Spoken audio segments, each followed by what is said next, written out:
Pharaoh AHMOSES most famous for expelling a foreign nation from Egypt around 1500 BCE. Most famous for expelling a foreign nation from Egypt around 1500 BCE. At the time, Egypt was ruled by a people that the ancients called Hyksos. Didn't mention Moses, and we stressed that we were interested in Pharaoh AHMOSES and the Hyksos he drove out of Egypt.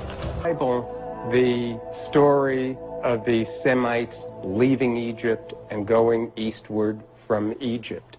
At the same time, independent of the Bible, we have a story of the Hyksos being expelled from Egypt.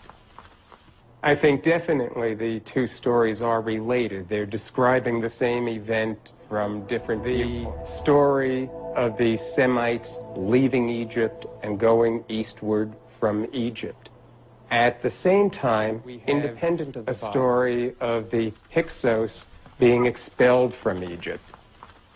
I think definitely the two stories are related. They're describing the same event from different viewpoints. Being expelled from Egypt. Being expelled from Egypt. Expelled from Egypt. Expelled from Egypt. I think definitely the two stories are related. They're describing the same event. And the Hyksos expulsion is what we're talking about when we are talking about the Exodus. The Hyksos. And the Hyksos expulsion is what we're talking about when we are talking about the Exodus. If the Hyksos expulsion and the biblical Exodus are really one and the same event. If the Hyksos expulsion and the biblical Exodus are really one and the same event.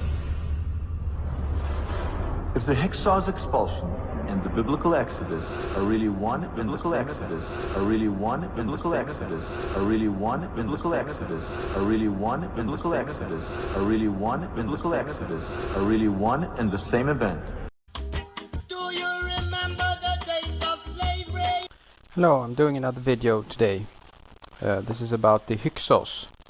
In the book, it's called Ages in Chaos, From Exodus to King Akhenaten, Volume 1, by Immanuel Velikovsky.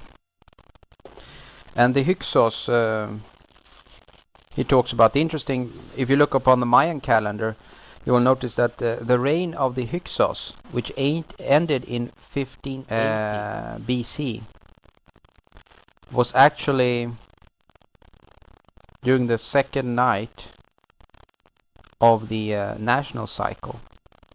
They started around a bit less than 500 years before, so they started just before the second night began. The second night began at 1940, around 1940 BC, the second night of the national cycle according to the Mayan calendar. And actually they reigned during the whole second night, almost. The very last part there, they were destroyed. So how was this time, the second night of the national cycle? This was a time of torture. This was a time of torture.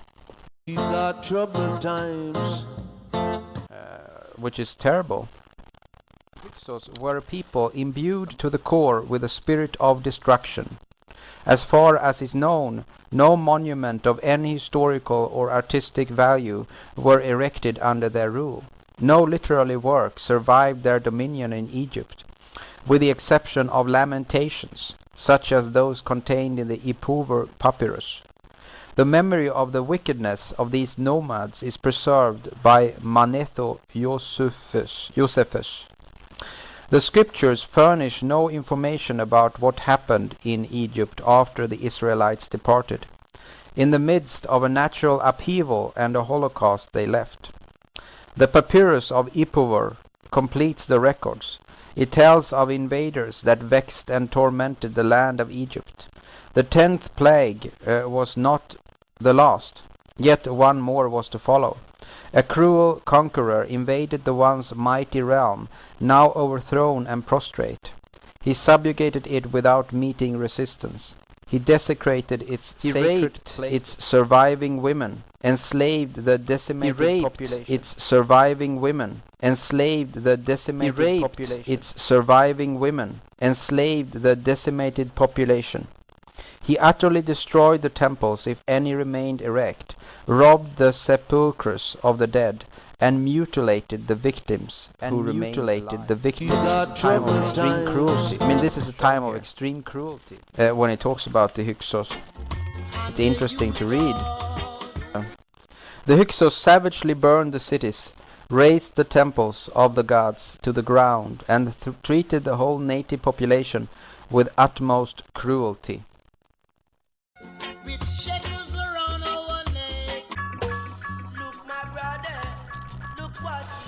He provides information that after the Hyksos invaded the country, destroying, burning, raping, and ravaging, they established a dynasty of Hyksos pharaohs.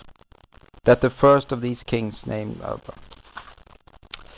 The rule of the Hyksos was cruel. They knew no mercy. Substantiation of this may be found even in graves. The excavator of one of the smaller garrison fortress of the Hyksos thus described the content of a grave.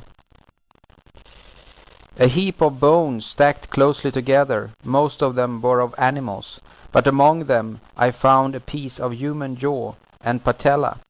In another grave he found an apparently separated arm, superfluous loose hand.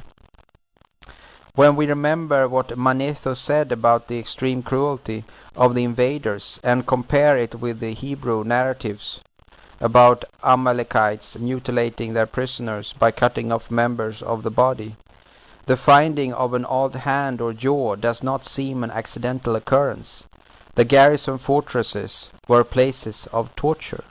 These are troubled times that we're Even from the living delta in. of the Nile, they impoverished the native population of Egypt, usually invading the fields with their cattle before harvest time. The Amalekite conquerors, Amalekite is another name for the Hyksos, came from Arabia, but apparently they had Hamitic blood in herdsmen and roamed with their large herds. They mutilated the wounded and the prisoners, cut off limbs. They mutilated the wounded and the prisoners. They mutilated the wounded and the prisoners, and were unspeakably cruel in many other ways. They stole children and carried off women, and were unspeakably cruel in many other ways. They stole children and carried off women. They burned cities. They destroyed monuments and objects of art that had survived the catastrophe and despoiled Egypt of her wealth. They were contemptuous of the religious feelings of the Egyptians. They held sway over Western Asia and Northern Africa and had no peer in their time. They kept the Egyptian population in bondage.